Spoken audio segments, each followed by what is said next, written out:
Welcome back to my YouTube channel. अब हमारा next topic रहेगा एल्कोहल, फिनोल तथा ईथर। तो इसमें हम सबसे पहले इम्पोर्टेंट कौन कौन सी रिएक्शंस है, कहाँ कहाँ से क्वेश्चंस आते हैं, तो हम उसके बारे में पढ़ेंगे। फिर हम बता देंगे कि PYQ यानी पहले कौन कौन से किस टाइप के क्वेश्चंस आए हुए हैं। तो अब हमारा अगला चैप्टर है एल्कोहल, फिनोल तथा एंड ईथर। तो सबसे पहले हम इनकी स्ट्रक्चर्स के बारे में पढ़ेंगे कि इनकी स्ट्रक्चर्स कैसे होती है। तो सबसे पहले देखो एल्कोहल की पढ़ेंगे ROH, ठीक है। फिर अगला है हमारा फिनॉल,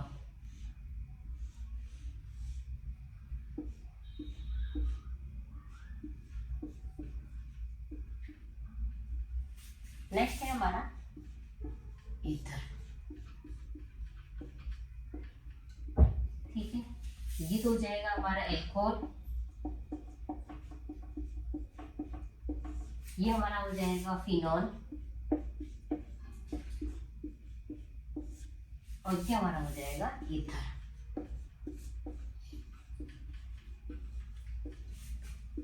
इनसे हमारा सवाल इससे पूछा जाता है कि बॉन्ड लेंथ ज्यादा क्यों होती है या कम क्यों होती है, बॉन्ड एंगल इंक्रीज क्यों होता है या बॉन्ड एंगल कम क्यों होता है। बंद लंबाई या बंद कोण के बारे में इनसे पूछा जाता है। तो ये सब काम एक एक का रीजन पढ़ेंगे। सबसे पहले पूछा गया है कि अल्कोहल, जो अल्कोहल यानी कि जो मेथनॉल है, या मैं मेथनॉल लिख कर लेते हैं इसको, ये है मेथनॉल। इसमें पूछा जाता है कि मेथनॉल का जो बंद कोण है या बॉन्ड एंगल का मान है वो 109 डिग्री 28 मिनट से कम क्यों रहता है। तो अब यहाँ पर जो इसका जो रीजन होता है, इसमें क्या होता है, जो इलेक्ट्रॉन युग्म में जो इलेक्ट्रॉन का जो पेयर होता है इनके बीच में क्या होता है, रिपल्सन होता है। तो इलेक्ट्रॉन बंद युग्म के मध्य प्रतिकर्षण होने के कारण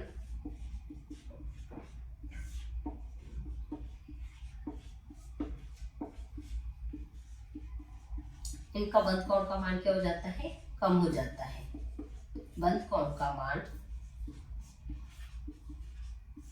109 डिग्री 28 मिनट से कम हो जाता है, ठीक है।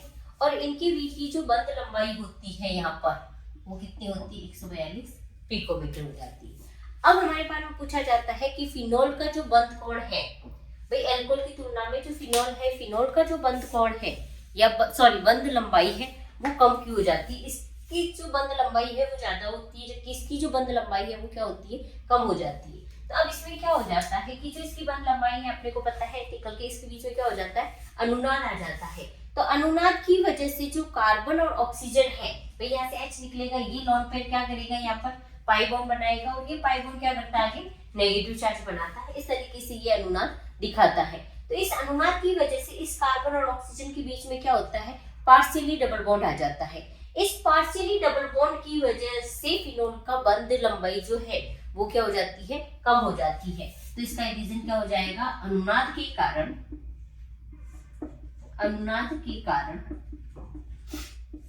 कार्बन तथा ऑक्सीजन के मध्य आंशिक पार्शियली डबल बॉन्ड आ जाता है। आंशिक द्विबंध आ जाने के कारण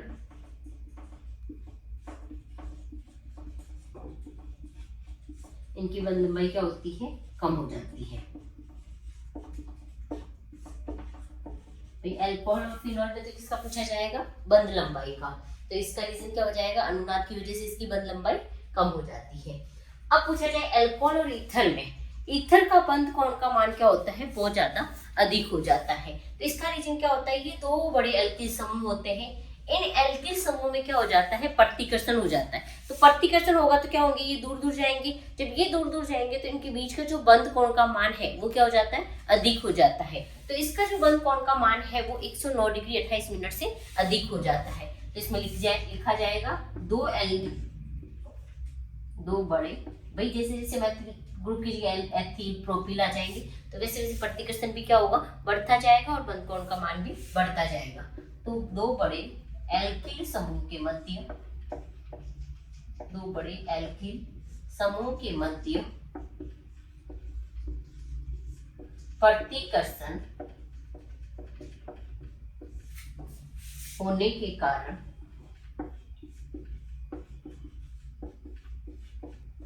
बंद कोण का मान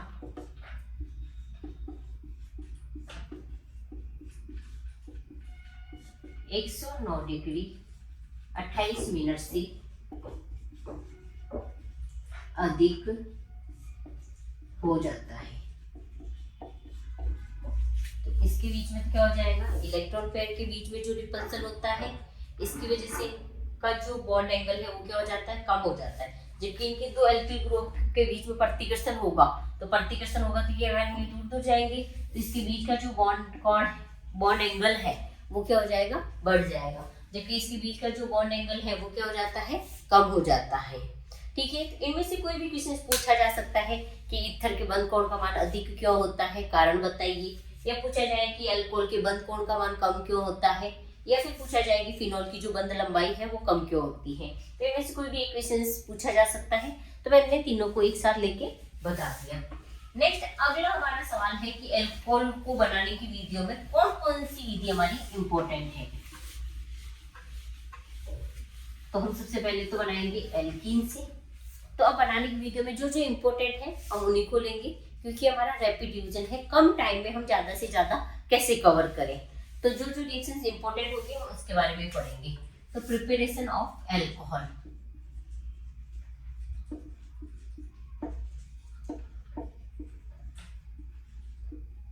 यानी विरचन या बनाने की विधि।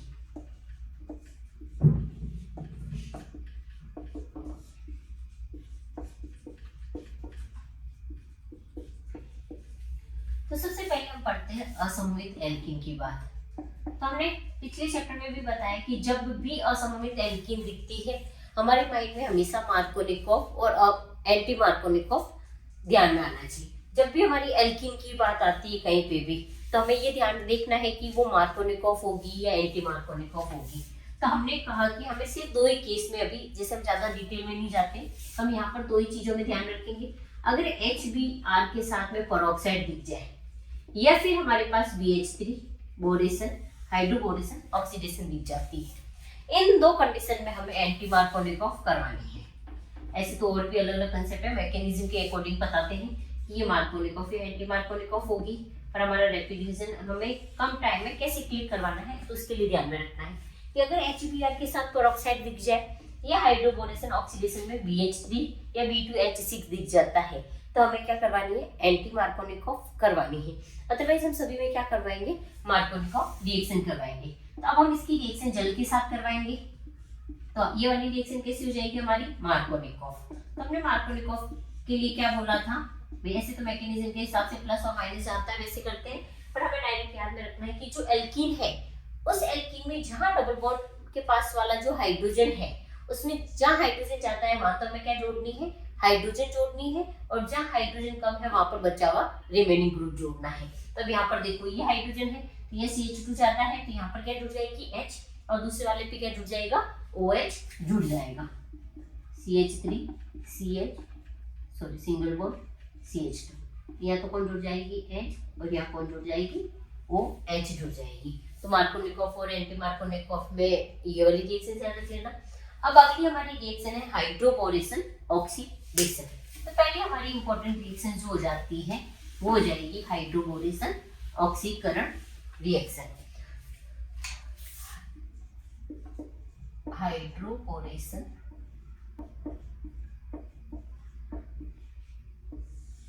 ऑक्सीकरण अभिक्रिया, ये भी हमारी एल्कीन की है, क्योंकि हमने कहा कि ये एंटी मार्कोनिकोव से करवानी है। ठीक है, तो अब देखो CH3 CH double bond CH2 plus इसकी रिएक्शन हमने करवा दी BH, ऐसे लिख देती हूँ मैं BH3 को HBH2, ताकि आपको समझने में भी इजी होगा। क्योंकि BH3 सिंगल फॉर्म में नहीं है, डाइफोरेन के रूप में एग्जिस्ट करता है, तो हमने दो लिख लिए, पर हमें अब एक ही यूज में लेना है HBH2, हमारी स्ट्रक्चर इससे रिएक्शन हो जाएगी। ठीक है, अब हमने क्या कहा कि जो बोरेन है और HBr के साथ पेरोक्साइड आता है तो हमें क्या करवानी है, एंटी मार्कोनिकॉफ रिएक्शन करवानी है। एंटी मार्कोनिकॉफ रिएक्शन मार्कोनिकॉफ की उल्टी होती है। तो हमने मार्कोनिकॉफ में तो क्या कहा कि जहाँ हाइड्रोजन जाता है वहां हमें क्या जोड़नी है, हाइड्रोजन जोड़नी है। जबकि एंटी मार्कोनिकॉफ कहता है कि जहाँ हाइड्रोजन कम है वहां पर हम क्या जोड़ेंगे, हाइड्रोजन को जोड़ेंगे, और दूसरी तरफ हम क्या करेंगे, BH2 को जोड़ देंगे। ठीक है, तो ये हमें किसके अकॉर्डिंग करवानी है, एंटी मार्कोनिकॉफ की अकॉर्डिंग करवानी है। CH single bond CH2। तो हमने कहा एंटी मार्कोनिकॉफ पे जहाँ हाइड्रोजन का वहां पर जोड़ देंगे हाइड्रोजन, और दूसरी तरफ हम क्या जोड़ देंगे, BH2 जोड़ देंगे। अब इसकी रिएक्शन में वापिस असममित एल्कीन के साथ करवाती हूँ, CH डबल बॉन्ड CH2। फिर वापिस से हमें क्या करवाना है, ये BH2 है तो मैं इसको ऐसे खोल के लिख सकती हूँ BH और ये H। तो ये जो बचा हुआ ग्रुप है ये वाला, ये तो किसकी तरह काम करेगा, एक अदर ग्रुप की तरह काम करेगा।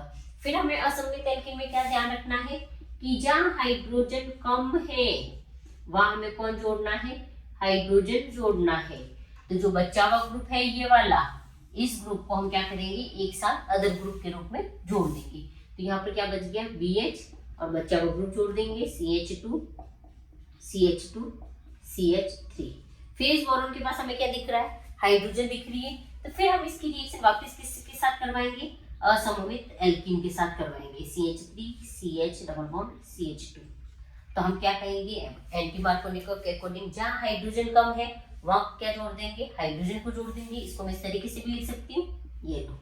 तो हाइड्रोजन के पास दूसरा जो ग्रुप है उसको क्या करेंगे, अदर ग्रुप पे। तो ठीक है, तो यहाँ पर जहाँ हाइड्रोजन कम है वहां तो कौन जुड़ जाएगी, हाइड्रोजन, और बच्चा हुआ ग्रुप कहाँ जुड़ जाएगा, यहाँ पर जुड़ जाएगा।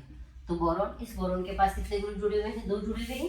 ये लो CH2 CH2 CH3, यहाँ पे भी हो जाएगा CH2 CH2 CH3। अब इसको जब हाइड्रोलाइसिस करवाया जाता है तो देखो यहाँ से हाइड्रोलाइसिस होगा, यहाँ से बॉन्ड टूटेगा और यहाँ से भी बॉन्ड टूटेगा। तो इधर तो क्या जुड़ जाएगा OH, इधर क्या जुड़ जाएगा H, इधर क्या जुड़ जाएगा OH, इधर जुड़ जाएगा H। ठीक है, तो अब हमारे पास यहाँ पर जो बनती है वो क्या बन जाता है, एल्कोहल बन जाता है। यहाँ पर कितने मोल मिल जाएंगे, 3 मोल, और यहाँ पर हमारे पास BH3 वापस मिल जाएगी। वो BH3 वापस एल्कीन के साथ क्या करेगा, रिएक्शन करेगा। तो ये वाली जो रिएक्शन है ये क्या कहलाती है, हमारी हाइड्रोबोरेशन ऑक्सीकरण रिएक्शन। इसमें हमें उत्पाद किसके, जो रिएक्शन करवाई जाएगी वो किसके रूप में कराई जाएगी, एंटी मार्कोनिक। हमें 2 ही याद रखनी है, RBr HBr के साथ में पेरोक्साइड आता है तो, या फिर BH3 आता है तो हमें क्या करवानी है, एंटी मार्कोनिकॉफ रिएक्शन करवानी है। अब देखो इस चैप्टर के साथ, क्योंकि ये और अगला चैप्टर कोरिलेट है, तब इसमें ऑक्सीकरण और अपचयन की भी बात कर लेते हैं। तो अब देखो कौन कौन से ग्रुप से अल्कोहल देखो अब हमें जनरली ध्यान रखना कि लिथियम एल्यूमिनियम हाइड्राइड आता है। तो ध्यान रखना जितने भी फंक्शनल ग्रुप है जिसमें कार्बन हाइड्रोजन और ऑक्सीजन दिखते हैं उन सभी ग्रुप का अपचयन होकर ध्यान रखना हमेशा क्या बनेगा, अल्कोहल बनेगा। ठीक है, चाहे वो कार्बोक्सिलिक अम्ल हो, एस्टर हो, एनहाइड्राइड हो, एल्डिहाइड हो, कीटोन हो, ईथर हो। तो जितने भी क्रियात्मक समूह है जिसमें नाइट्रोजन नहीं होना चाहिए, जिसमें कार्बन हाइड्रोजन और ऑक्सीजन दिखता है, वो सभी ग्रुप अपचयित होकर किसमें कन्वर्ट हो जाएगा, अल्कोहल में कन्वर्ट हो जाएगा। इसी अल्कोहल का ठेकेदार कहा जाता है, मतलब सभी क्रियात्मक समूह को किसमें कन्वर्ट कर देता है, अल्कोहल में कन्वर्ट कर देता है। तो ये सबसे स्ट्रॉन्ग रिड्यूसिंग एजेंट होगा जो सभी क्रियात्मक समूह को क्या करता है, अल्कोहल में कन्वर्ट कर देता है। अगर मैं यहाँ पर RCOOH लिख लेती हूँ तो जितने, तो यहाँ पर क्या हो जाएगा RCH2OH। अगर यहाँ पर दिख जाए CH3CHO तब ये हमारा क्या हो जाएगा CH3CH2OH। तो जितने भी क्रियात्मक समूह है जिसमें नाइट्रोजन नहीं होना चाहिए, ठीक है, तो वो सभी किसमें कन्वर्ट हो जाएंगे, अल्कोहल में कन्वर्ट हो जाएंगे। ठीक है, और अगर मान लो रेड फास्फोरस के साथ में HI दिख जाता है तो सभी की सभी क्रियात्मक समूह किसमें कन्वर्ट हो जाते हैं, एल्केन में कन्वर्ट हो जाते हैं। तो रेड फास्फोरस के साथ HI दिखे तो हमें एल्केन बनानी है। तो ध्यान रखना रेड फास्फोरस प्लस HI होता है। तो जितने भी फंक्शनल ग्रुप है, क्रियात्मक समूह जो भी है, वो किस में कन्वर्ट हो जाते हैं, एल्केन में कन्वर्ट हो जाते हैं।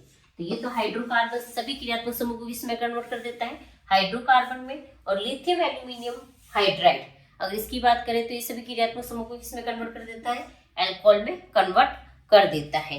अब इसको ध्यान रखना कि बाकी सब जो है वो सेलेक्टिव है, जैसे सोडियम बोरोहाइड्राइड है, NaBH4 है, तो वो एल्डिहाइड और कीटोन को ही अल्कोहल में कन्वर्ट करता है। तब अलग अलग रिड्यूसिंग एजेंट के बारे में पढ़ेंगे। हमने सबसे स्ट्रॉन्गेस्ट को बताया है कि कोई भी क्रियात्मक समूह आया तो हम इसको ले लो और हमें किस में कन्वर्ट करना है, एल्कोहल में कन्वर्ट करना है।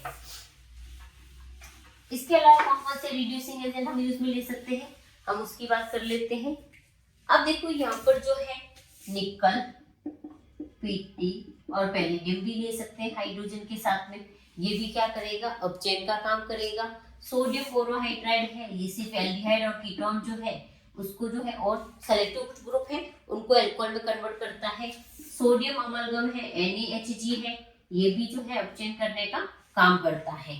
ठीक है, अब हम अलग अलग एग्जांपल्स पढ़ेंगे जिसके अंदर इसकी बात करेंगे। तो ये जितने भी एग्जांपल, ये सभी जो है ये ले लो, या लिथियम एल्यूमिनियम हाइड्राइड ले लो। अब इसमें ये जो है ये एल्डिहाइड और कीटोन ग्रुप जो है, इन दोनों को किसमें कन्वर्ट कर देता है, एल्कोहल में कन्वर्ट कर देता है। ये सभी ग्रुप को आगे नहीं करता है, जबकि ये वाला जो है ये सभी क्रियात्मक समूह को,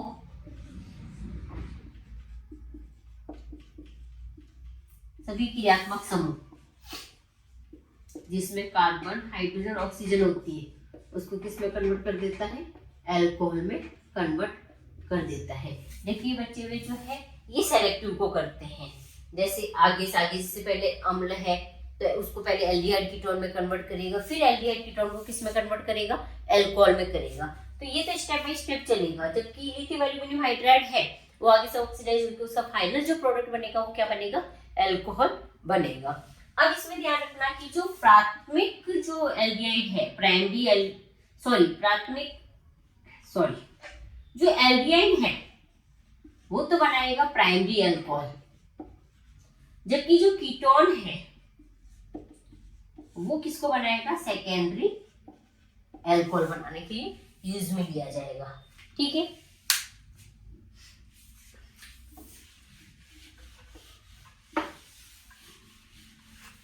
ऐसे बहुत सारे ऑक्सीडेशन रिडक्शन है, पर अभी हमें 4 तारीख को एग्जाम को ध्यान में रखते हुए कम टाइम में हम ज्यादा से ज्यादा कोर्स कैसे करते हैं। अगली रिएक्शन है हमारी ग्रिग्नार्ड रिएजेंट के साथ। ध्यान रखना चाहिए एल्डिहाइड कीटोन हो चाहे एल्कोहल हो, ये सवाल पूछा जाता है। अब ग्रिग्नार्ड रिएजेंट का मेथड पढ़ते हैं। पहला स्टेप था पहले चैप्टर में, तो ग्रिग्नार्ड रिएजेंट कैसे बनाया जाता है, हमने एल्किल हाइड्राइड की रिएक्शन किसके साथ करवाई थी, मैग्नीशियम के साथ। तो हमारे इसके साथ क्या बन गया था, RMgX, यानी कि ग्रिग्नार्ड अभिकर्मक बन गया था। अब इस ग्रिग्नार्ड अभिकर्मक की रिएक्शंस हमें करवानी है, कुछ भी दिया हुआ हो सकता है, मैं यहीं पर सारे चैप्टर की ग्रिग्नार्ड रिएक्शंस के बारे में पढ़ेंगे। ग्रिग्नार्ड रिएक्शंस क्या होता है, RMgX होता है। ठीक है, हमें ध्यान रखना है हमेशा इस रामजी बॉन्ड को तोड़ना है, रामजी को याद रखना है कि रामजी। ठीक है, तो ये वाला जो होता है मैग्नीशियम, क्योंकि यहाँ पर एल्किली मेटल और एल्किलाइन अपने को पता है, एस ब्लॉक के सबसे ज्यादा जो होते हैं वो धन पॉजिटिव चार्ज रखते हैं। तो यहाँ पर जो ये एल्किल ग्रुप है ये किसका रखेगा, माइनस का रखेंगे। अब यहाँ पर हमारे किसी के भी साथ रिएक्शन होता है, सपोज मैंने इसकी किसके साथ रिएक्शन करवा दी, कार्बोनिल के साथ करवा दी। तो अब कार्बोनिल में देखो कार्बन और ऑक्सीजन में, ऑक्सीजन की इलेक्ट्रोनेगेटिविटी क्या होती है, ज्यादा होती है। तो ये इस बंद पाई बॉन्ड के इलेक्ट्रॉन को क्या करेगा, अपनी तरफ खींचेगा। जैसे ही अपनी तरफ खींचेगा तो इसके पास में तो क्या आ जाएगा, नेगेटिव चार्ज, और इसके पास में क्या आ जाएगा, पॉजिटिव चार्ज आ जाएगा। ठीक है, तो यहाँ पर क्या हो गया, ये कार्बन और ये ऑक्सीजन, ये माइनस का है, ये किसका होता है, प्लस का होता है। तो इसके जो माइनस वाला ग्रुप है उसके पास तो जो ग्रिग्नार्ड रिएजेंट है उसका क्या हो जाएगा, प्लस जुड़ जाएगा, और जहां पर प्लस है वहां पर ग्रिग्नार्ड रिएजेंट का जो एल्किल ग्रुप है वो जुड़ जाएगा। तो जब प्लस है वहां कौन जुड़ गया, R जुड़ गया, और इस O के पास कौन जुड़ जाएगा, MgX जुड़ जाएगा। देन हम इसके बाद इसका क्या होता है, सभी प्रोसेस में ये होता है, इसका क्या करवाना है, हमें जल अपघटन करवाना है, हाइड्रोलाइसिस करवाना है। यहाँ पर हमने कौन तोड़ा था, RMg बॉन्ड, रामजी बॉन्ड। तो यहाँ पर भी वही है, यहाँ पर कौन टूट जाएगा, OMg बॉन्ड, OMg बॉन्ड। ठीक है, तो अब यहाँ पर भी देखो मैग्नीशियम जो है इधर एल्किली ग्रुप में आता है, तो सबसे ज्यादा क्या हो जाता है, पॉजिटिव। तो यहाँ पर ये तो किसका रखेगा पॉजिटिव चार्ज, ये किसका रखेगा माइनस चार्ज। जब हाइड्रोलाइसिस करवाते हैं तो हाइड्रोलाइसिस होने की दो प्रोसेस होता है, या तो H और OH में टूटता है, या दो ऑक्सीजन हाइड्रोजन और एक ऑक्सीजन में टूटता है। तो अभी हमें किस प्रोसेस में तोड़ना है, H और OH में तोड़ना है। ठीक है, तो अब देखो यहाँ पर O है, तो जहाँ माइनस है वहां कौन आ जाएगा, प्लस वाला ग्रुप आ जाएगा, और जहाँ प्लस है वहां कौन आ जाएगा, माइनस वाला ग्रुप आ जाएगा। तो यहाँ तो क्या बन गया, एल्कोहल बन गया। और बचा हुआ ग्रुप है उसको जोड़ दो Mg, इधर X हो जाएगा, इधर कौन जुड़ जाएगा, OH जुड़ जाएगा। तो यहाँ पर हमारे पास फाइनल प्रोडक्ट के रूप में क्या बन गया, एल्कोहल बन गया। तो जब भी ग्रीनियर रिएजेंट की बात आती है कहीं पर भी चैप्टर में, तो सबसे पहले कौन सा बॉन्ड टूटेगा, RMg बॉन्ड टूटेगा, रामजी बॉन्ड, जिसमें मैग्नीशियम किसका होगा, प्लस का होगा, R किसका होगा, माइनस का होगा। अभी हमने इसकी रिएक्शन कार्बोनिल के साथ करवाई, तो कार्बन और ऑक्सीजन में किसकी विद्युत ऋणता ज्यादा थी, ऑक्सीजन की थी। तो ऑक्सीजन के ऊपर तो क्या आ गया माइनस चार्ज, और कार्बन के ऊपर क्या आ गया पॉजिटिव चार्ज। तो ग्रीनियर रिएजेंट में जहाँ माइनस वाला ग्रुप है वहां जुड़ जाएगा प्लस वाला, और जहाँ प्लस है वहां पर कौन जुड़ जाएगा, माइनस वाला। तो देखो यहाँ पर प्लस वाला था तो यहाँ किसको जोड़ दिया हमने, माइनस वाले को, यहाँ माइनस वाला था तो यहाँ किसको जोड़ दिया, प्लस को जोड़ दिया। अब जब हमने जल अपघटन करवाया, तो जल अपघटन करवाया तो OMg बॉन्ड को तोड़ना है, तो यहाँ पर क्या आ जाएगा प्लस का, और वो किसका है माइनस का। तो जल अपघटन में H जुड़ जाएगा ऑक्सीजन के पास में, और यहाँ पर क्या जुड़ जाएगा OH। तो यहाँ पर क्या बन गया, एल्कोहल बन गया। तो ये एल्कोहल की ग्रीनियर रिएजेंट के साथ जो है अभिक्रिया कार्बोनिल की करवाते हैं, तो यहाँ पर क्या बन जाता है, एल्कोहल बन जाता है।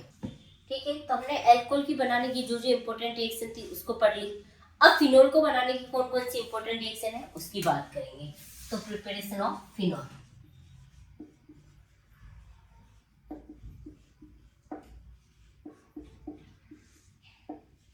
ठीक है, फिनोल को बनाने की विधि। इसमें हमारी पहली है, पूछ लिया जाए कि पहली रिएक्शन हो जाएगी, या तो तुम्हारा नाम लिखा हुआ आएगा डाउ प्रोसेस, डाउ प्रक्रम, या फिर आ जाए क्लोरोबेंजीन या हेलोबेंजीन से रिएक्शन। ठीक है, हमने नेम रिएक्शन की बात की, आपसे इससे भी पूछ सकता है क्लोरोबेंजीन से कैसे बनाई जाती है, लिख लेते हैं। ठीक है, अब इससे हमें फिनोल कैसे बनाया जाता है, इस क्लोरीन की रिएक्शन जो है, क्लोरोबेंजीन की रिएक्शन जो है हमने NaOH के साथ करवाई। ठीक है, तो यहाँ से ये HCl क्या हो जाएगा, बाहर निकल जाएगा, और यहाँ पर क्या जुड़ जाएगा, ONa, यहाँ पर एल्कोक्साइड बन जाएगा। अब इसकी रिएक्शन मैंने HCl के साथ करवाई, तो यहाँ से NaCl तो क्या हो जाएगा, बाहर निकल जाएगा, और यहाँ पर क्या बन जाएगी, फिनोल बन जाएगी। अगर आपसे पूछे क्लोरोबेंजीन से फिनोल बनाने की प्रोसेस बताओ, तो ये आ जाएगा, यहाँ आपको लिखा मिल सकता है डाउ प्रक्रम के बारे में बताओ। अगर आपसे ये पूछ लिए दूसरी रिएक्शन, तो बेंजीन से फिनोल बनाओ, आपसे इसे नाम से तो नहीं पूछेगा, वो ये पूछेगा कि क्लोरोबेंजीन से फिनोल बनाने की विधि बताओ, या क्लोरोबेंजीन कैसे बनाया जाता है। अगला अगर पूछा जाए कि बेंजीन से क्लोरोबेंजीन कैसे बनाया जाता है, तो देखो सबसे पहले हम क्या लेंगे, बेंजीन लेंगे। इस बेंजीन की रिएक्शन किसके साथ करवाई जाएगी, ओलियम के साथ करवाई जाएगी। अब हमारा अगला सवाल है कि ओलियम होता क्या है, तो आपसे फॉर्मूला भी पूछ सकता है उसका ओलियम का, तो H2H2O7, ये क्या कहलाता है, ओलियम कहलाता है। जब इसकी रिएक्शन इसके साथ करवाएंगे तो ध्यान रखना, इससे जो है यहाँ पर क्या बनेगा, SO3H बनेगा। इस HO3H की रिएक्शन NaOH के साथ करवाई जाती है, तो यहाँ पर बन जाता है SO3Na, SO3Na। ठीक है, इस SONA3 की रिएक्शन फिर से यहाँ से किसके साथ करवाई जाती है, NaOH के साथ करवाई जाती है, तो ये क्या बना देगा, ONA। फिर ONA की रिएक्शन फिर से HCl के साथ करवाई जाए, तो यह क्या बना देगा, फिनोल बना देगा। तो आपसे ऐसे तो रिएक्शन पूरे वो पूछ सकता है कि क्लोरोबेंजीन से फिनोल बनाओ या बेंजीन से फिनोल बनाओ आपसे, या फिर MCQ में पूछ लिया ओलियम क्या होता है, तो ओलियम क्या हो जाएगा, H2H2O7। इसकी रिएक्शन करवाई, SO3H बना, फिर यहाँ से ये बाहर निकल गया, SO3Na बन गया, फिर यहाँ से ONA बन गया, यहाँ से ये बाहर निकल गया। ठीक है, तो ये बेंजीन से हमारी क्या हो जाएगी, फिनोल बनाने की रिएक्शन हो जाएगी। ठीक है, अगली हमारी रिएक्शन है क्यूमीन से। भाई क्यूमीन का जो है उसका साइड प्रोडक्ट और मेन रिएक्शन दोनों पूछा है, और ये बनाने की मेथड में पूछी है भाई कैसे बनाई जाती है, क्यूमीन से बेंजीन बनाओ। तो सबसे पहले हमें पता होना चाहिए कि क्यूमीन होती क्या है, CH CH3 और CH3। ये जो होता है इसको कहा जाता है क्यूमीन या फिर कहा जाता है आइसोप्रोपिल बेंजीन। आइसोप्रोपिल बेंजीन या इसको कहा जाता है क्यूमीन। पूछा जाता है क्यूमीन की रिएक्शन, ये आएगी भी है। इसकी रिएक्शन ऑक्सीजन या फिर किसकी प्रेजेंस में करवाई जाती है? वायु की प्रेजेंस में करवाई जाती है। तो अपने को ये ऑक्सीजन है इस कार्बन और हाइड्रोजन के बीच में जोड़ देनी है। ये आ जाएगा कार्बन, यहाँ पर ऑक्सीजन, ऑक्सीजन ये हाइड्रोजन, ये हो जाएगा CH3 और ये हो जाएगा CH3। ठीक है, यहाँ से जो ये प्रोडक्ट है, ये यहाँ से ध्यान रखना, फिनॉल के साथ जो साइड प्रोडक्ट बनता है उसके बारे में भी पूछा जाता है। तो यहाँ पर जल अपघटन करवाया तो यहाँ पर क्या बन गया? फिनॉल, और साथ में क्या बन गया? एसीटोन। तो एग्जाम में पूछा गया है कि क्यूमीन में फिनॉल के साथ और क्या उत्पाद के रूप में मिलता है? तो यहाँ और क्या मिलता है हमें? एसीटोन। ये पुराने सवालों में आया हुआ है, तो अपने को उसका साइड प्रोडक्ट भी ध्यान में रखना है कि क्यूमीन फिनॉल के साथ साथ क्या बनाता है? एसीटोन भी बनाता है। ठीक है, तो ये फिनॉल की क्या हो गई बनाने की विधि। एल्कोहल की हमने पढ़ ली, एल्कीन के साथ पढ़ी, हाइड्रोबोरेशन ऑक्सीडेशन के साथ पढ़ी, और हमने उसकी अपचयन के बारे में पढ़ा था। और फिनॉल में हमें 3 रिएक्शन याद रखनी है कि अगर अपने को पूछे क्लोरोबेंजीन से फिनॉल कैसे बनाई जाती है, या फिर हमसे पूछ ले बेंजीन से कैसे बनाई जाती है फिनॉल, या फिर हमसे पूछा जा सकता है क्यूमीन से कैसे बनाई जा सकती है। अब हमारा अगला सवाल होता है फिजिकल प्रॉपर्टी। इसे क्वेश्चन आया गया है, ये ध्यान रखना। भाई अपने को पूछ ले कि ये ज्यादा, जैसे कई बार पूछा जाता है कि अल्कोहल जो है हाइड्रोकार्बन और ईथर के कंपेयर में ज्यादा बॉइलिंग पॉइंट रखता है या इनका क्वथनांक अधिक होता है, क्यों? ठीक है, या फिर पूछा जाता है कि जो अल्कोहल है वो ज्यादा विलय होता है हाइड्रोकार्बन की तुलना में, क्यों? तो उसके लिए हमें क्या पता होना चाहिए? फिजिकल प्रॉपर्टी के बारे में पता होना चाहिए। तो यहाँ से क्वेश्चन आया जाता है, चाहे वो physical property halo alkane, hello arene हो, अल्कोहल कीटोन हो, या एल्डिहाइड वगैरह जो भी है, अल्कोहल, फिनॉल, ईथर। ठीक है, तो अब देखो इसमें 3-4 पॉइंट पूछे जाते हैं, सभी में यही पूछा जाता है। पहला पॉइंट पूछा जाता है क्वथनांक का, दूसरा पूछा जाता है इसी के अंदर समावयवता का, समावयव भी वो समावयव ज्यादा स्थायी होता है या ब्रांचिंग शाखा वाला पूछ लिया जाता है, या फिर इनकी क्या पूछी जाती है? विलयता के बारे में पूछी जाती है। तो जब भी हमारी बॉइलिंग पॉइंट की या क्वथनांक की बात आती है तो ध्यान रखना सबसे ज्यादा जो क्वथनांक है जिसका अनुवाद जितना ज्यादा होगा, अनुवाद ज्यादा, तो बॉइलिंग पॉइंट भी क्या हो जाएगा? ज्यादा हो जाएगा। ठीक है, अगर मान लो अनुवाद समान हो जाए, तो अनुवाद समान हो जाएगा तो हम क्या देखेंगे? उसकी ब्रांचिंग, शाखन या फिर ब्रांचिंग, कि जितनी ज्यादा ब्रांच होगी कंपाउंड की उसका बॉइलिंग पॉइंट क्या होगा? उतना ही कम हो जाएगा। ठीक है, अगर ये दोनों की दोनों पूछा जाए मॉलिक्यूलर वेट बढ़ने के साथ साथ इसका जो बॉइलिंग पॉइंट है वो क्यों बढ़ता है, तो ध्यान रखना कि जैसे जैसे मॉलिक्यूलर वेट या अणुभार बढ़ता है उसका जो वांडरवाल फोर्स है वो भी क्या होता है? बढ़ता जाता है। वांडरवाल बंद है वो भी क्या होता है? इंक्रीज होता है। तो वांडरवाल बढ़ने की वजह से इनका अनुभार भी क्या हो जाता है? बढ़ जाता है। ठीक है, लेकिन अब हमने कहा कि जैसे जैसे शाखाएं बढ़ती जाती है इनका बॉइलिंग पॉइंट भी क्या हो जाता है? कम हो जाता है, क्योंकि जो शाखाएं है ब्रांचेज बढ़ती है तो जो इनका सरफेस एरिया है, पृष्ठीय क्षेत्रफल, वो क्या होता है? कम होता जाता है। तो पृष्ठीय क्षेत्रफल कम होगा तो बॉइलिंग पॉइंट भी क्या हो जाएगा? कम होता जाएगा। तो पूछ लिया जाता है कि भी शाखा बढ़ने की बॉइलिंग पॉइंट कम क्यों होता है, तो उनका पृष्ठीय क्षेत्रफल क्या हो जाता है? कम हो जाता है। तो पृष्ठीय क्षेत्रफल कम होगा क्योंकि बीच में अणुओं के बीच में जो आकर्षण बल होता है वो भी क्या हो जाता है? कम हो जाता है। तो अणुओं का आकर्षण बल भी क्या हो जाता है? कम हो जाता है। ठीक है, तो अणुओं में जैसे जैसे शाखाएं बढ़ेगी तो बॉइलिंग पॉइंट भी क्या हो जाएगा? कम हो जाएगा। पृष्ठीय क्षेत्रफल भी क्या हो जाएगा? कम हो जाएगा। और इनका अणुओं के बीच में जो आकर्षण बल है वो भी क्या हो जाता है? कम हो जाता है। तो अगर पूछ लिया जाता है कि भाई अल्कोहल, फिनॉल, किसी में भी कंपैरिजन पूछ लिया जाता है। दूसरा रीजन पूछा जाता है कि जो अल्कोहल है वो ईथर और हाइड्रोकार्बन की तुलना में अधिक क्वथनांक रखता है, तो उसका अगला रीजन क्या हो जाएगा? उनके बीच में क्या होता है? अंतराण्विक हाइड्रोजन बंध भी पाया जाता है।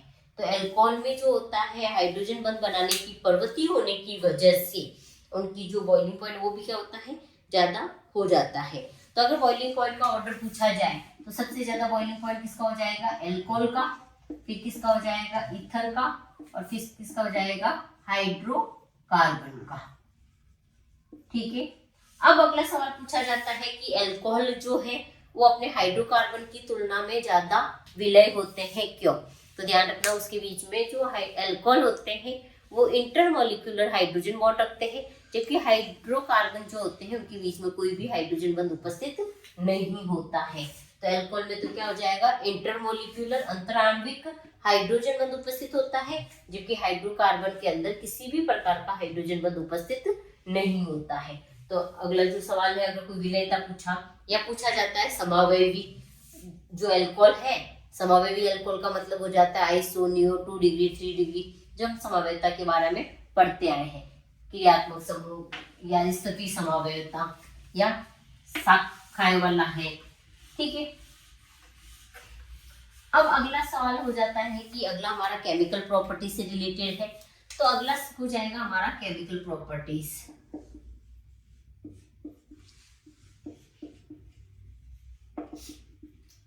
अब देखो, केमिकल प्रॉपर्टीज पढ़ने से पहले हम इसकी अम्लीय सामर्थ्य के बारे में पढ़ते हैं। ध्यान रखना, हमें अम्लीय सामर्थ्य, देखो यहाँ पर या तो क्वेश्चन बनेगा, श्योर बनता है, या तो अम्लीय सामर्थ्य से बनता है या फिर किससे बनता है, क्षारीय सामर्थ्य में। तो जब भी अम्लीय सामर्थ्य की बात करेगा सवाल, अगर अम्लीय सामर्थ्य का पूछा तो या तो इस चैप्टर से पूछा जाएगा एल्कोहल फिनोल के से, या फिर किससे पूछा जाएगा, एसिड से। ठीक है, इनमें कंपैरिजन करवा सकता है एक इसके साथ में पिक्रिक एसिड से, या फिर पूछा जाएगा क्षारीयता, जो कि हमें किस चैप्टर में देखना है, एमीन वाले चैप्टर में देखना है। तो पहले दूसरे तीसरे में जनरली जो अम्लीयता पूछी जाती है वो आपको कंपैरिजन करवा के पूछा जाएगा कि अल्कोहल और फिनोल में फिनोल अधिक अम्लीय होता है, क्यों? भाई पहला क्वेश्चन हमारा ये बनता है कि जो अल्कोहल है और फिनोल से पूछा जाएगा, फिनोल की अम्लीय सामर्थ्य ज्यादा होती है, क्यों? या फिर हमारा अल्कोहल की जगह वो अल्कोक्साइड लिख सकता है और फिनोल की जगह फिनॉक्साइड लिखा होगा, H+ बाहर निकलने से। अगला सवाल होगा कि फिनोल और पिक्रिक अम्ल में, कि पिक्रिक अम्ल जो है वो ज्यादा अम्लीय होता है, क्यों? ठीक है, फिनोल की जगह फिनॉक्साइड भी लिखा आ सकता है,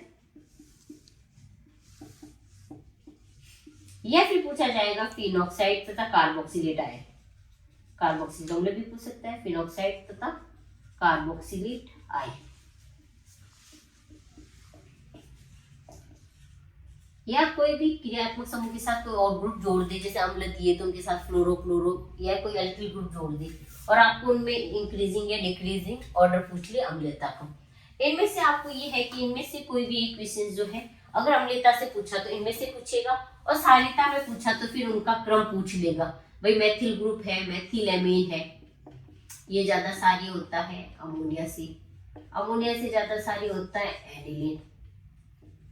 ठीक है, फिर इनमें भी है कि मैथिल समूह दे दे तो अलग हो जाएगा, एथिल समूह दे दे तो इनकी क्षारीयता का क्रम जो है वो अलग हो जाता है। ठीक है, और जलीय विलयन गैसीय विलयन आता है जलीय विलयन में, तो यहाँ पर इनमें चेंजेस हो सकता है, भाई 3 डिग्री है, 2 डिग्री है, 1 डिग्री, बाकी पहले एमीन होगा, फिर अमोनिया होगा, फिर एनिलीन होगा। तो क्षारीयता पूछेगा तो एमीन वाले चैप्टर से पूछेगा, अम्लीयता पूछे तो इन चैप्टर में से पूछा जाएगा। तो सबसे पहला हमारा सवाल है अम्लीयता से रिलेटेड, कि भाई अम्लीयता अम्लीय से, जैसे सिंपल प्राथमिक द्वितीयक और तृतीयक में पूछ लिया जाए तो प्राथमिक अल्कोहल जो है वो ज्यादा अम्लीय होगा 2 डिग्री की तुलना में, 2 डिग्री ज्यादा अम्लीय होगा 3 डिग्री की तुलना में। जब भी अम्लीयता की बात करता है तो हमें ध्यान है कि हमने 11वीं में पढ़ा है कि अनुनादी जो है मेसोमेरिक प्रभाव है, अतिसेगमन प्रभाव है, ठीक है, प्रेरण प्रभाव है। तो इसमें अम्लीयता की जब भी बात करेगी तो हम क्या देखेंगे, सबसे पहले -R ग्रुप देखेंगे, फिर हम क्या देखेंगे -H वाला ग्रुप देखेंगे, फिर हम देखेंगे -I वाला ग्रुप। अगर ये कोई भी नहीं है तो हम वो समूह देखेंगे जिसमें किसी भी प्रकार का कोई भी प्रभाव नहीं लगता है। फिर उसके बाद देखा जाता है +I, जिसमें +I क्या होना चाहिए, कम होना चाहिए। फिर क्या देखा जाता है +H, और सबसे लास्ट में क्या देखा जाता है +R। और आपको पता है +I समूह जो है वो एल्किल ग्रुप में लगता है, भाई जितने ज्यादा एल्किल ग्रुप होंगे उसके ऊपर प्लस आई प्रभाव क्या होगा उतना ही ज्यादा होगा। और माइनस आई के लिए हमें क्या देखना है, विद्युत ऋणात्मक ग्रुप जैसे फ्लोरीन, क्लोरीन, ब्रोमीन और क्या देखना है, आयोडीन देखना है। आर प्लस आर और माइनस आर में अगर बेंजीन रिंग है, मैं शॉर्ट में समझा देती हूँ माइनस आर प्रभाव क्या, अगर बेंजीन से जो जुड़ा हुआ ग्रुप है उस जुड़े हुए ग्रुप में या तो डबल बॉन्ड दिखना चाहिए या फिर क्या दिखना चाहिए, ट्रिपल बॉन्ड दिखना चाहिए। जैसे C double bond O, O H है, ठीक है। ये वाले ग्रुप कौन से हो जाएंगे, सी एच ओ है, कीटोन ग्रुप हो गया, कार्बोक्सिलिक ग्रुप हो गया, ठीक है। प्लस आर के अंदर क्या हो जाएगा, जो बेंजीन के ऊपर जो ग्रुप जुड़ा हुआ है वो किससे जुड़ा हुआ होगा, यहाँ पर क्या आ जाएगा, लॉन पेयर आ जाएगा। जैसे कि क्लोरीन है, फ्लोरीन हेलोजन ग्रुप हो जाएगा, फिनॉल में OH हो जाएगा, या फिर क्या आ जाएगा, NH2 आ जाएगा। जो भी हमारे चैप्टर उनकी बात करें तो पहले चैप्टर दूसरा चैप्टर में OH है, या फिर इथर भी मान लो, इथर भी किसमें आ जाएगा, इसी में आ जाएगा। तो एल्फिनॉल, ईथर और एमीन उसके अंदर तो कौन सा प्रभाव लगता है, प्लस आर प्रभाव लगता है। जबकि एल्डिहाइड, कीटोन और कार्बोक्सिलिक अम्ल की बात करें तो उसमें कौन सा लगता है, माइनस आर वाला लगता है। और जब भी माइनस आर वाला प्रभाव होता है, हम शॉर्ट ट्रिक में पढ़ रहे हैं, इसकी पूरा खोल के नहीं पढ़ रहे हैं, जब भी माइनस आर वाला प्रभाव या फिर कभी जब भी डबल बॉन्ड या ट्रिपल बॉन्ड दिख जाता है तो ध्यान रखना हमें हमेशा कौन सा प्रोडक्ट बनाना है, मेटा प्रोडक्ट बनाना है। और अगर बेंजीन रिंग के ऊपर लॉन पेयर, सिंगल बॉन्ड और लॉन पेयर दिख जाता है तो हमें प्रोडक्ट क्या बनाना है, ऑर्थो और पैरा। और स्ट्रॉन्ग रिएजेंट है तो एक ही ग्रुप की ऑर्थो और पैरा पे क्या हो जाएगा, ग्रुप जुड़ जाएगा। हम शॉर्ट में देख रहे हैं माइनस आर किसका होता है, प्लस आर। तो जब भी हमसे अम्लीयता पूछे तो हमें क्या चेक करना है, माइनस आर ग्रुप चेक करना है। और जब भी हमें क्षारीयता की बात करें तो हमें कौन सा ग्रुप चेक करना है, प्लस वाले, प्लस आर लग रहा है या प्लस एच लग रहा है या फिर क्या लग रहा है, प्लस आई लग रहा है। तो अब देखो जैसे जैसे अपने को पता है कि प्राथमिक अल्कोहल क्या होता है, फिर क्या होते हैं, इसकी बात करते हैं।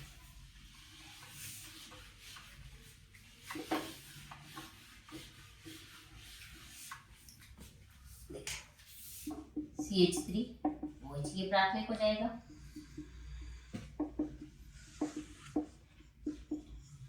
ये द्वितीयक हो जाएगा, ये हमारा तृतीयक हो जाएगा। अब हमने क्या बोला है कि हमें क्या देखनी है, अम्लीयता। तो हमने क्या बोला, अम्लीयता अगर बेंजीन रिंग में होती तो माइनस आर देखते, माइनस एच और माइनस आई, ठीक है। अब यहाँ पर चूंकि हमने क्या बोला, एल्किल समूह का क्या लगता है, प्लस आई ग्रुप लगता है, तो यहाँ पर क्या हो गया, प्लस आई। तो जितने ज्यादा प्लस आई होगी उसकी अम्लीयता क्या होगी, उतनी ही कम होगी। यहाँ पर प्लस आई कितने है, 2 है, क्योंकि यहाँ पर प्लस आई कितना है, 1 है। तो जिसमें प्लस आई प्रभाव जितना कम लगेगा उसकी अम्लीयता क्या हो जाएगी, उतनी ज्यादा हो जाएगी। इस वजह से प्राथमिक जो अल्कोहल है उसकी अम्लीयता क्या होगी, ज्यादा होगी as compared to 2 degree alcohol और 3 डिग्री अल्कोहल की तुलना में। तो सिंपल अल्कोहल की अम्लीयता पूछे तो क्या हो जाएगा, प्राइमरी, देन सेकेंडरी और देन क्या हो जाएगा, टर्सरी हो जाएगा, ठीक है। अब हम इसकी बात करते हैं कि जैसे जैसे किसी से भी पूछ ली। अब अगला क्वेश्चन पूछा जाता है कि अल्कोहल और फिनॉल, ठीक है। तो अल्कोहल है, अपने को पता है कि H प्लस, तो यहाँ पर क्या बनता है, RO माइनस, ठीक है। ये OH होता है तो यहाँ पर क्या बन जाता है, O माइनस फिनॉक्साइड, ठीक है। अब देखो इसकी हम बात करते हैं RO माइनस रेजोनेटिव, तो ये यहाँ से यहीं तक जुड़ने की कैपेसिटी रखता है। जबकि हम इसकी बात करें फिनॉल या फिनॉक्साइड आयन की, ये O माइनस है, तो ये नेगेटिव चार्ज क्या करेगा, यहाँ पर बॉन्ड बनाएगा और ये बॉन्ड कहाँ चला जाएगा, इसके पास जाएगा,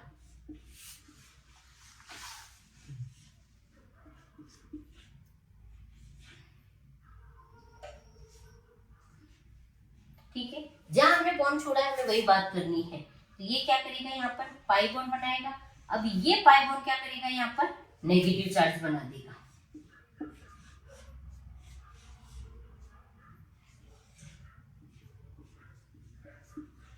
ठीक है। अब हमें इसकी बात करनी है कि ये जो नेगेटिव चार्ज जहां छोड़ा वहीं से ये पाई बॉन्ड बनाएगा, तो पाई बॉन्ड क्या कर देगा, नेगेटिव चार्ज बना देगा,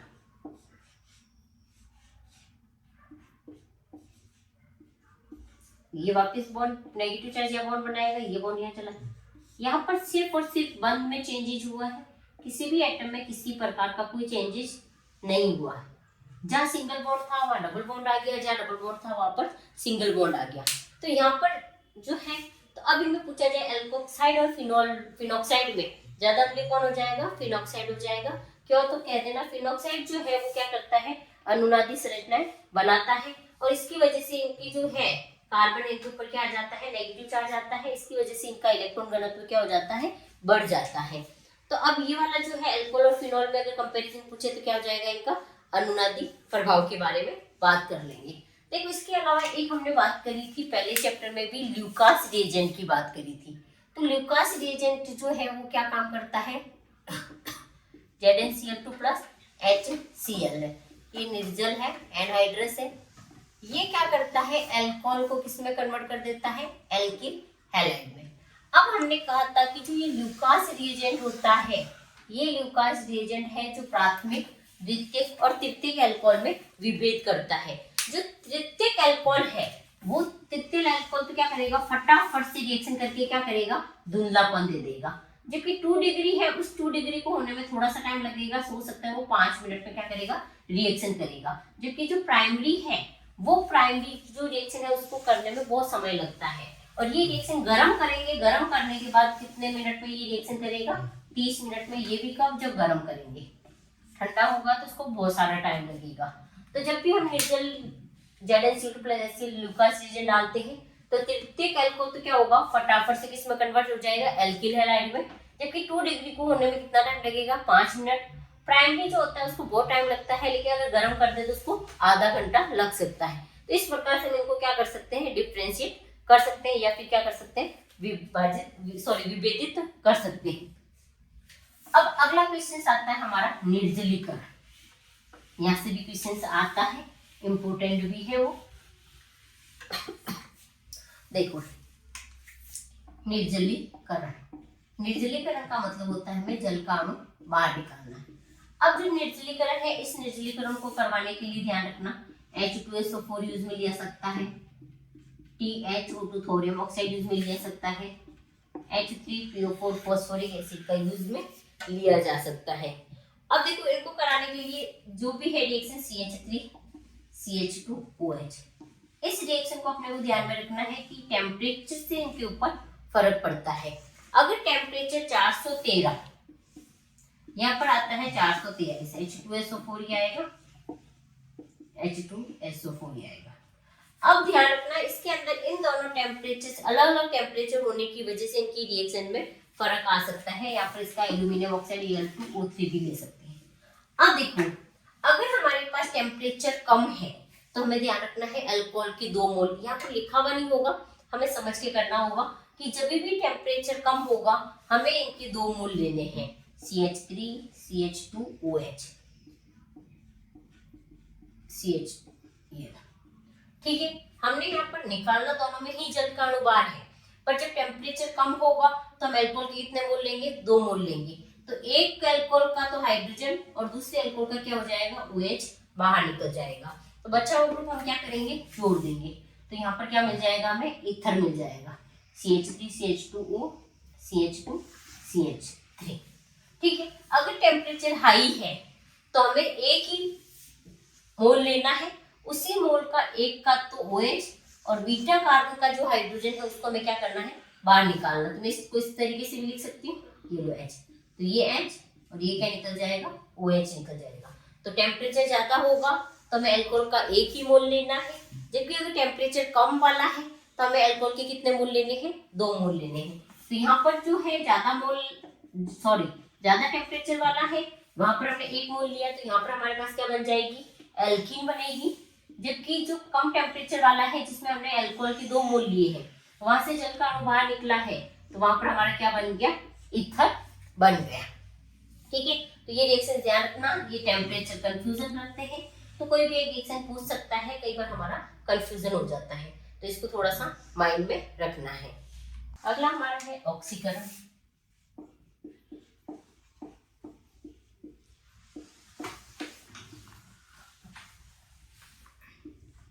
देखो ऑक्सीकरण करवाने के क्या होता है मैं बता देती हूँ। अगर अल्कोहल का ऑक्सीकरण करवाया जाता है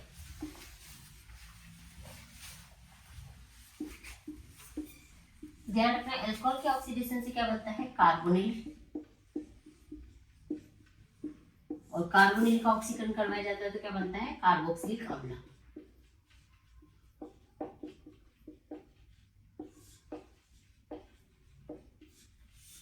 वीक है तो पहले एल्कोहल किस में कन्वर्ट होगा, कार्बोनिल में, यानी कि एल्डिहाइड और कीटोन में।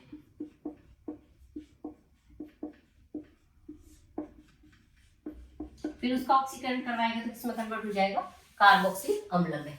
ये जो चलेगा ये तो ऑक्सीडेशन में चलेगा कि अल्कोहल का ऑक्सीकरण करवाएंगे तो किसमें कन्वर्ट होगा, कार्बोनिल में, और कार्बोनिल का ऑक्सीकरण करवाएंगे तो किसमें कन्वर्ट होगा, कार्बोक्सिलिक एसिड में। जबकि इनका जो उल्टा जो प्रोसेस होता है वो क्या कहलाता है, अपचयन। तो अपचयन में कार्बोक्सिलिक एसिड किसमें कन्वर्ट होता है, कार्बोनिल ग्रुप एल्डिहाइड और कीटोन में, और एल्डिहाइड कीटोन का वापस अपचयन करवाते हैं तो किसमें कन्वर्ट होता है, अल्कोहल के अंदर कन्वर्ट होगा। ये तो क्या कहलाएगा, अपचयन। अगर स्ट्रॉन्ग रिड्यूसिंग एजेंट है तो सीधा की सीधा अगर स्ट्रॉन्ग रिड्यूसिंग एजेंट है तो कार्बोक्सिलिक एसिड या जितने भी क्रियात्मक समूह है वो किसमें कन्वर्ट हो जाएंगे, अल्कोहल के अंदर कन्वर्ट हो जाएंगे। और अगर स्ट्रॉन्ग ऑक्सीडाइजिंग रिएजेंट है तो जितने भी क्रियात्मक समूह हैं वो किसमें कन्वर्ट हो जाएंगे, कार्बोक्सिलिक अम्ल में कन्वर्ट हो जाएंगे। तो सभी क्रियात्मक समूहों का अपचयन करवाना है और हमें अल्कोहल बनाना है तो हमने कौन सा रिएजेंट की बात करी थी, लिथियम एल्यूमिनियम हाइड्राइड की बात करी। तो ऐसे कैसे ऑक्सीकरण में भी स्ट्रॉन्ग रिड्यूसिंग एजेंट होते हैं, जैसे कि KMnO4 है, K2Cr2O7 है। ये क्या होता है, स्ट्रॉन्ग ऑक्सीडाइजिंग रिएजेंट होते हैं जिसमें फाइनल प्रोडक्ट के रूप में हमें क्या बनेगा, कार्बोक्सिलिक अम्ल बनेगा। ठीक है, इसके अलावा और भी ऑक्सीडाइजिंग रिएजेंट है उसकी बात करेंगे। KMnO4 या K2Cr2O7 आता है तो ध्यान रखना है जितने भी कंपाउंड है वो सारे के सारे ऑक्सीडाइज होकर किस में कन्वर्ट हो जाएंगे, कार्बोक्सिलिक अम्ल में कन्वर्ट हो जाएंगे। अब ध्यान रखना, अब हमारी बात कर रहे हैं हम अल्कोहल की, अल्कोहल की। तो अगर प्राथमिक अल्कोहल है तो ध्यान रखना उससे हमेशा क्या बनेगा, एल्डिहाइड बनेगा ऑक्सीकरण करके। अगर 2 डिग्री अल्कोहल है तो उससे हमेशा ध्यान रखना क्या बनेगा, कीटोन बनेगा। जनरली 3 डिग्री जो अल्कोहल है वो रिएक्शंस करके हमेशा ध्यान रखना, मोस्टली मैं ये नहीं कहती सब जगह, वो क्या बनाता है, एल्कीन बनाता है। अब यहाँ पर जो है स्टेप बाय स्टेप जो होता है कि प्राथमिक अल्कोहल एल्डिहाइड में कन्वर्ट होता है, द्वितीयक किसमें कन्वर्ट होता है। तो यहाँ पर अगर मैं CrO3 लेती हूँ, क्रोमियम ऑक्साइड, तो भी क्या होता है, प्राथमिक या द्वितीयक अल्कोहल है वो किसमें कन्वर्ट होता है, एल्डिहाइड या कीटोन में। मैं क्रोमियम ऑक्साइड की जगह पर PCC भी ले सकती हूँ। अगर अपने से बात की जाती है PCC क्या होता है, तो पिरिडियम क्लोरोक्रोमेट, यानी कि CrO3 प्लस HCl प्लस क्या हो जाएगा, पीरिडीन। ठीक है, पीरिडीन सिंपल ये भी ले सकते हैं CrO3, उसकी जगह पर PCC भी दिया जा सकता है। अगर पूछे PCC क्या होता है तो यहाँ पर हो जाएगा CrO3 plus HCl plus pyridine. इसको कॉलिन्स रिएजेंट भी कहा जाता है, कॉलिन्स अभिकर्मक भी कहा जाता है। ठीक है, अब यहाँ पर ध्यान रखना कि इसकी जगह पर जो प्राथमिक अल्कोहल है यहाँ पर कॉपर के साथ टेम्परेचर लिया जा सकता है, तो टेम्परेचर लेंगे तब भी ये किसमें कन्वर्ट हो जाएगा, एल्डिहाइड में। और अगर 2 डिग्री अल्कोहल है तो किसमें कन्वर्ट हो जाएगा, कीटोन में कन्वर्ट हो जाएगा। ठीक है, तो हमें 2-3 रिएजेंट है इस चैप्टर में, कौन कौन से, KMnO4, K2Cr2O7 है, तो हमें इसको सीधा किसमें कन्वर्ट करना है कि अल्कोहल पहले एल्डिहाइड कीटोन में कन्वर्ट होगा और वो किसमें कन्वर्ट हो जाएगा, एसिड में कन्वर्ट हो जाएगा।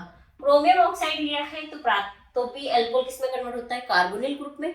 तो प्राथमिक अल्कोहल है वो तो क्या बनाएगा, एल्डिहाइड बनाएगा, जबकि द्वितीयक अल्कोहल है वो क्या बनाएगा, कीटोन बनाएगा। मैं क्रोमियम ऑक्साइड की जगह PCC भी ले सकती हूँ, पिरिडियम क्लोरोक्रोमेट, तब भी ये एल्डिहाइड कीटोन में क्या होगा, अल्कोहल कन्वर्ट हो जाएगा। वही प्राथमिक अल्कोहल एल्डिहाइड बनाएगा, द्वितीयक अल्कोहल क्या बना देगा, कीटोन बना देगा। इसकी जगह पर अगर कॉपर लिया जाए 573 डिग्री सेंटीग्रेड पर, तो ये क्या करता है, वी हाइड्रोजनीकरण, 2 हाइड्रोजन निकालता है, और हाइड्रोजन का बाहर निकलना भी क्या कहलाता है, ऑक्सीकरण कहलाता है। तो प्राथमिक अल्कोहल क्या बनाएगा, एल्डिहाइड, और द्वितीयक अल्कोहल क्या बनाता है, कीटोन बनाता है। तृतीयक अल्कोहल जो है वो जनरली जो है वो एल्कीन वगैरह बनाता है। ठीक है, अब हमारी अगली रिएक्शंस होती है कि फिनोल की जो है, ये तो हमने पढ़ी है अल्कोहल की, फिनोल की जब हम रिएक्शंस करवाते हैं तो वो इंपॉर्टेंट है, उससे पिक्रिक एसिड वगैरह जो भी है, नाइट्रोस, जितने भी एरोमेटिक कंपाउंड है उसके अंदर फिक्स है कुछ रिएक्शंस, जैसे हेलोजनीकरण है, नाइट्रीकरण है, फिडलक्राफ्ट एल्किलीकरण है, एसिडीकरण है। तो जो एरोमेटिक कंपाउंड है उनकी केमिकल रिएक्शंस लगभग सेम ही होती है, ज्यादा कोई डिफरेंट नहीं होता है। बस उसमें लगे ग्रुप पे डिपेंड करता है कि अगर प्लस आर वाला ग्रुप लगा है तो या तो ऑर्थो प्रोडक्ट बनाना है या फिर क्या बनाना है, पैरा प्रोडक्ट बनाना है। और अगर माइनस आर वाला ग्रुप है तो कौन सा प्रोडक्ट बना देंगे, मेटा प्रोडक्ट बना देंगे उनकी अनुनादी स्ट्रक्चर्स के अकॉर्डिंग। तब हमारे यहाँ पर हम जो जनरली एग्जाम में आई हुई है, क्योंकि जैसे ही हमने बोला है रैपिड रिवीजन है, तो जो मेन रिएक्शन है कि कम टाइम में हम ज्यादा से ज्यादा कैसे कवर कर पाए उसके लिए है। तो सबसे पहली रिएक्शन है हमारी नाइट्रेशन। ये इंपॉर्टेंट नेम रिएक्शन है, फिनॉल की ध्यान रखना, ठीक है। तो फिनॉल की रिएक्शन में किसकी बात कर रहे हैं हम, नाइट्रेशन की। अब देखो जो फिनॉल की रिएक्शन है,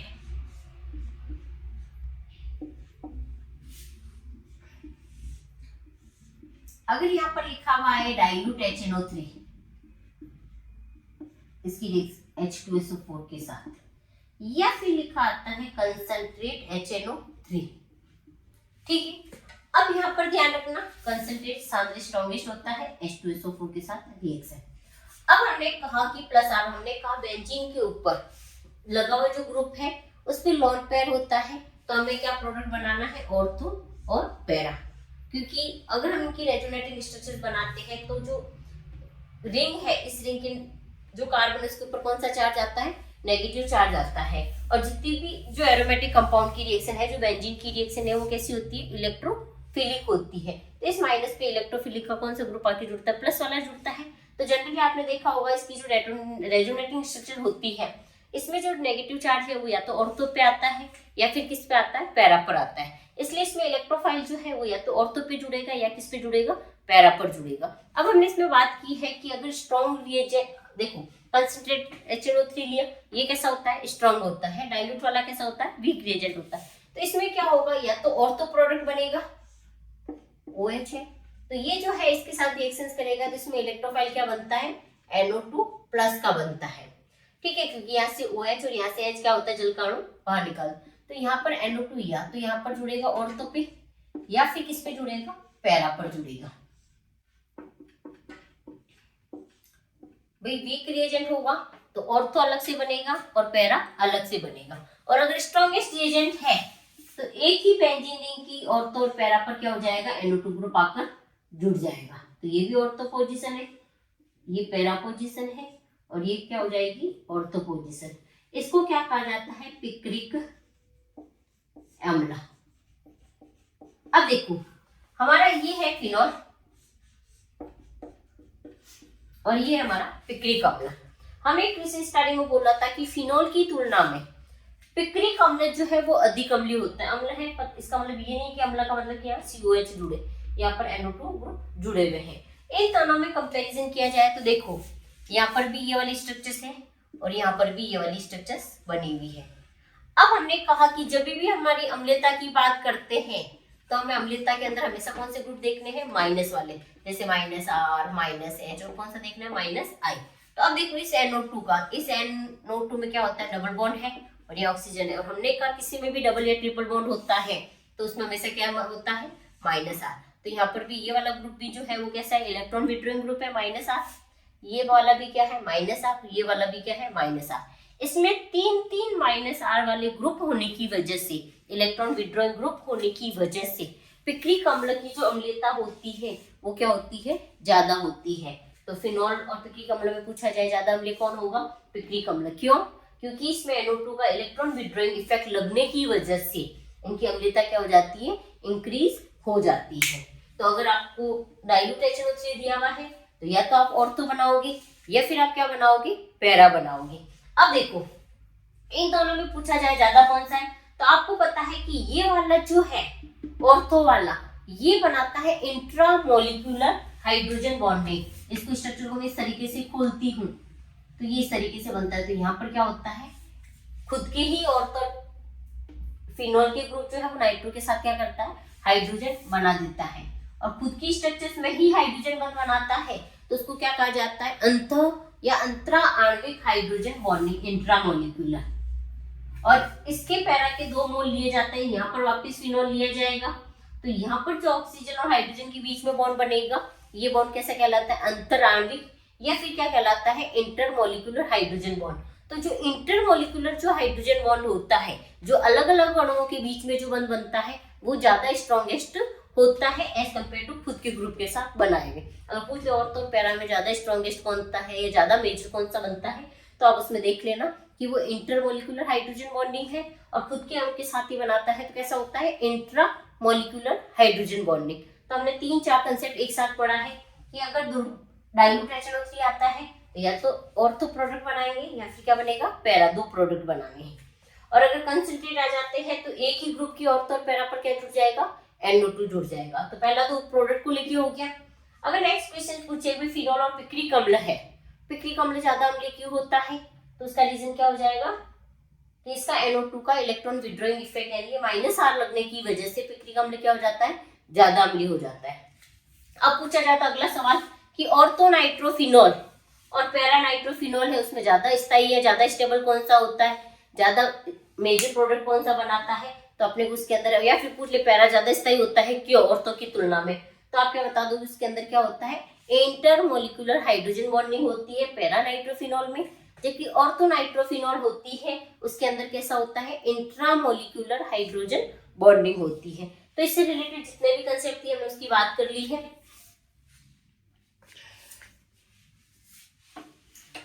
अगला सवाल है हमारा हैलोजिनेशन का।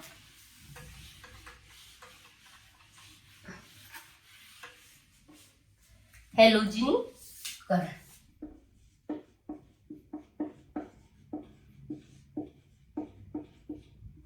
जिसे कहते हैं हैलोजिनेशन, सेम चीज हो जाएगी।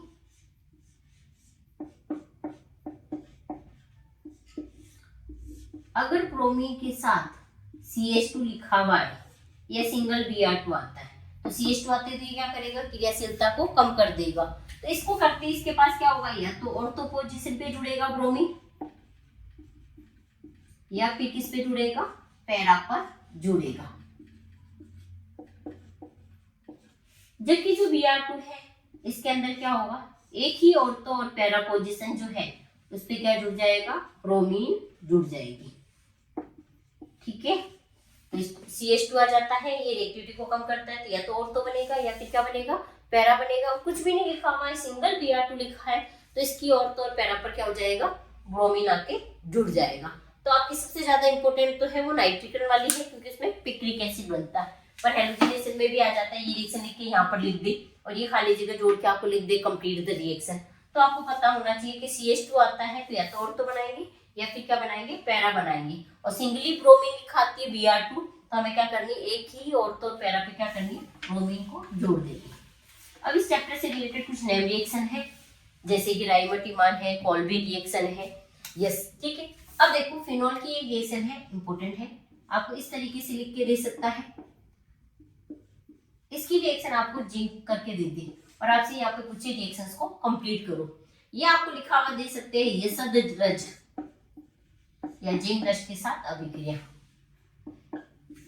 ठीक है, रिएक्शन यही है। तो इसमें क्या होगा, ये Zn जो है, इस Zn के दो ही काम है, या तो जिंक ऑक्साइड के रूप में बाहर निकलता है या जिंक क्लोराइड के फॉर्म में बाहर निकलता है। तो ये जिंक क्या करेगा, जिंक ऑक्साइड के फॉर्म में बाहर निकल जाएगा और यहाँ पर क्या बना देगा, बेंजीन बना देगा। तो फिनोल से बेंजीन बनाने के लिए पूछा जाए, फिनोल से बेंजीन कैसे बनाओगे, तो हम क्या लिखेंगे, सिर्फ Zn लिख देंगे। फिनोल प्लस Zn क्या बन जाएगी, बेंजीन बन जाएगी। फिनोल प्लस Zn लिख के उत्पाद पूछे तब भी हमें क्या बनाना है, बेंजीन बनाना। या पूछे यसद रज के साथ अभिक्रिया बताओ फिनोल की, तो यसद रज या जिंक रज किसको कहते हैं, Zn के साथ। ये जिंक जो है जिंक ऑक्साइड के रूप में बाहर निकलता है और क्या बना लेता है, बेंजीन बना लेता है। तो ये रिएक्शन कंप्लीट में PYQs में कई बार आ चुकी है। ठीक है, इसके अलावा हमारी रिएक्शंस होती है राइमर-टिमान और कॉल्बिक रिएक्शन। तो अब हम बात करते हैं कॉल्बिक रिएक्शन की।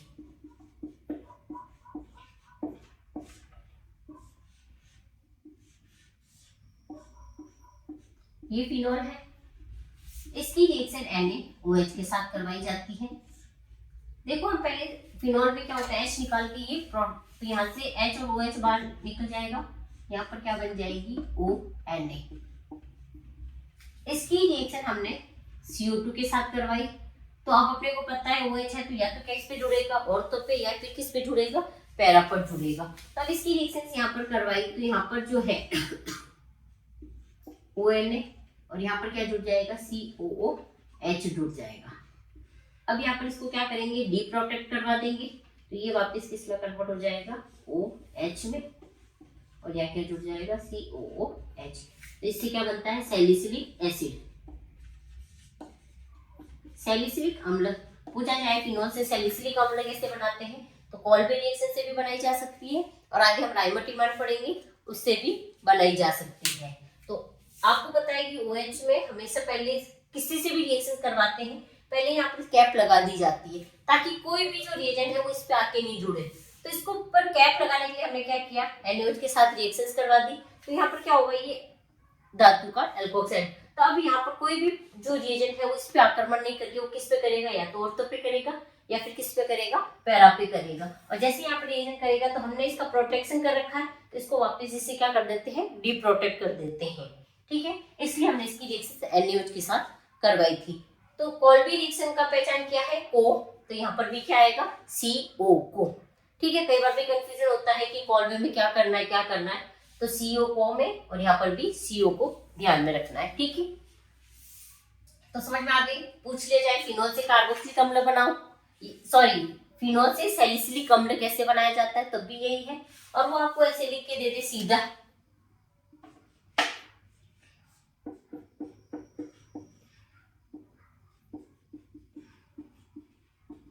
और आपसे पूछ ले कंप्लीट द रिएक्शन करवाओ। ये आपको लैंग्वेज में पूछेगा तो पूछ ले भी फिनोल से सैलिसिलिक अम्ल कैसे बनाया जाता है। अगली हमारी नेम रिएक्शन है राइमर टीमान।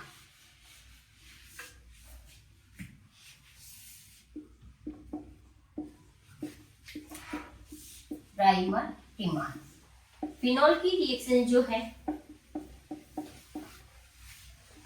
CHCl3 प्लस NaOH के साथ करवाई जाती है। यहाँ पर भी NaOH क्या करता है, इसको प्रोटेक्ट करने का काम करता है, तो ये किस में कन्वर्ट हो जाता है, ONA में। ठीक है, अब ये इसके साथ रिएक्शन करेगा तो यहाँ से H और ये निकल जाएगा, तो यहाँ पर क्या बच जाएगा, CHCl2। ठीक है, यहाँ पर वो करवाया जाता है H प्लस रिएक्शन, तो यहाँ पर क्या बना देता है, इसको डी प्रोटेक्ट करके यहाँ पर क्या बना देता है, CH2, और यहाँ पर वापस क्या हो जाता है, OH। इसको कहते हैं सैलिसैल्डिहाइड।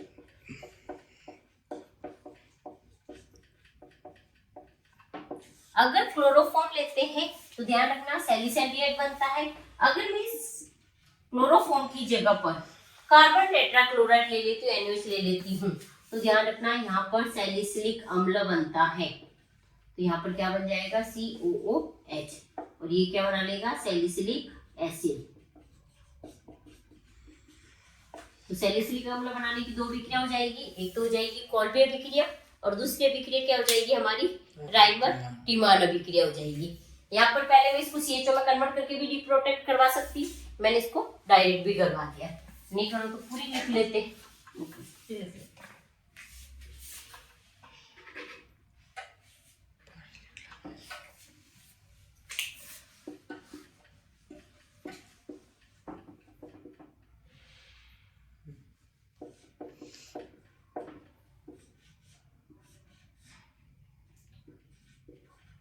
डायरेक्ट H प्लस करके भी लिख सकते हैं, और पूरे प्रोसेस, तो ये क्या हो जाएगी, सैलिसैल्डिहाइड।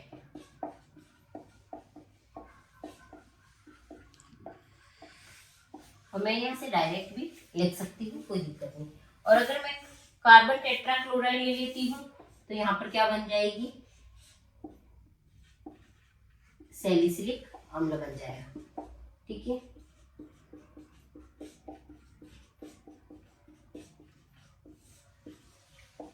तो सैलिसिलिक अम्ल कॉल्बी रिएक्शन से भी करा सकते हैं, और अगर फिनोल की reaction carbon tetrachloride plus NaOH के साथ करवाई जाए तो भी उससे क्या बन जाएगा, सैलिसिलिक एसिड। क्लोरोफॉर्म लेते हैं तो सैलिसैल्डिहाइड बनता है, जबकि कार्बन टेट्राक्लोराइड लेते हैं तो क्या बनता है, सैलिसिलिक अम्ल बनता है। तो ये वाली जो चीजें हैं वो एल्कोहल और फिनोल की हो गई। अब हमारा बच्चा है ईथर, उसको हम अगले वीडियो में लेंगे। Thank you.